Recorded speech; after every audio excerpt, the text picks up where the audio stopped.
12 জন মৎস্যজীবীকে মঙ্গলবার ছেড়ে দেওয়া হলো ডায়মন্ড হারবার সংশোধনাগার থেকে। এই সংশোধনাগারেই কার্যত প্রায় 3 মাস ধরে জেলবন্দি অবস্থায় ছিলেন বাংলাদেশের 12 জন মৎস্যজীবী।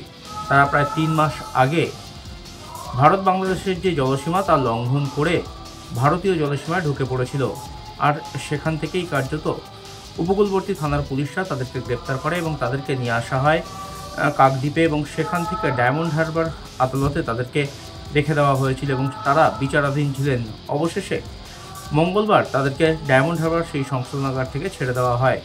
আপাতত তাদেরকে কাকদ্বীপ মহকুমা প্রশাসনের হাতে তুলে দিয়েছে ডায়মন্ড হারবার জেল কর্তৃপক্ষ।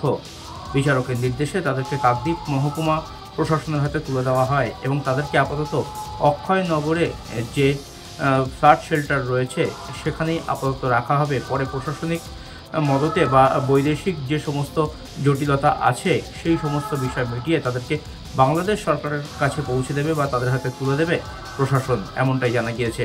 দক্ষিণ 24 পরগনা থেকে প্রসেনজিৎ সাহা, নিউজ টাইম। ভগ্নপ্রায় স্কুল বাড়ি, তাই স্কুলের ভেতরে ছাত্রছাত্রীদেরকে বসানো যাচ্ছে না, অথচ স্কুল চালাতে হবে। তাহলে খোলা আকাশের নিচেই চলছে স্কুল। এদিকে আবার বাঘের আতঙ্ক। এই বাঘের আতঙ্কের কারণে খোলা আকাশের নিচে স্কুল চালাতে গিয়ে হিমশিম খেতে হচ্ছে শিক্ষক শিক্ষিকাদের। ঘটনা পুরুলিয়া জেলার বান্দোয়ানের গভীর অরণ্যের ভেতরে থাকা একটি গ্রাম উদলবনি। এই উদলবনির চারিদিকে উঁচু উঁচু পাহাড় এবং জঙ্গলে ঘেরা। এই গ্রামে মোট ৪৫ জন ছাত্রছাত্রী রয়েছে প্রাথমিক বিদ্যালয়ে। এই শিশুরা যখন স্কুলে আসছে বাড়ি থেকে, তাদের অভিভাবকেরা একটা আতঙ্কের মধ্যে দিন কাটাচ্ছেন। তাই স্কুল ছুটির সময় চলে আসছে অভিভাবিকেরা তাদের শিশুদেরকে বাড়ি নিয়ে যাওয়ার জন্য। এই ঘটাতে স্কুল বন্ধ করতে পারছেন না প্রশাসন, অথচ স্কুল চালাতে হচ্ছে। সব মিলিয়ে আতঙ্কের একটা পরিবেশের মধ্যেই চলছে স্কুল।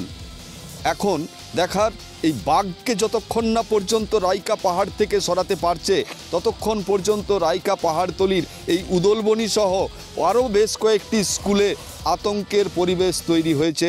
সেই আতঙ্ক কখন কাটে সেদিকেই তাকিয়ে কিন্তু এই জঙ্গল ঘেরা গ্রামের মানুষগুলো। পুরুলিয়া থেকে ক্যামেরায় তপন মাহাতোর সঙ্গে সোমনাথ কুম্ভকার, নিউজ টাইম। তৃতীয় দিনও অধরা বাঘিনী। যে জায়গায় তিনি প্রথম প্রবেশ করেছিলেন সেই রাইকা পাহাড় বান্দোয়ানের গভীর জঙ্গলের ভেতর, এখনও সেই জায়গাতেই রয়েছে এই বাঘিনী যমুনা। ধরতে হিমশিম অবস্থা বন দপ্তরের। উড়িষ্যার সিমলিপালের যে রিজার্ভ ফরেস্ট, সেখান থেকে যে বিশেষ টিম এসেছে, তাছাড়াও সুন্দরবন ব্যাঘ্র প্রকল্প থেকে যে বিশেষ টিম এসেছে, সব টিমের কারুকার্য কিন্তু এখানে শেষ হয়ে গেছে। কারণ এই রাইকা পাহাড়ের যে ভৌগোলিক চিত্র, সেই ভৌগোলিক চিত্র কিন্তু বাঘিনীকে নিরাপদ আশ্রয় দিয়েছে। তাই এই আশ্রয় ছেড়ে সে আর যেতে চাইছেন না। অন্যদিকে বন দপ্তরের পক্ষ থেকে বিভিন্ন ধরনের টোপ দেওয়া হয়েছে, খাঁচা পাতা হচ্ছে, অথচ সেই টোপে পা গোলাচ্ছেন না এই বাঘিনী।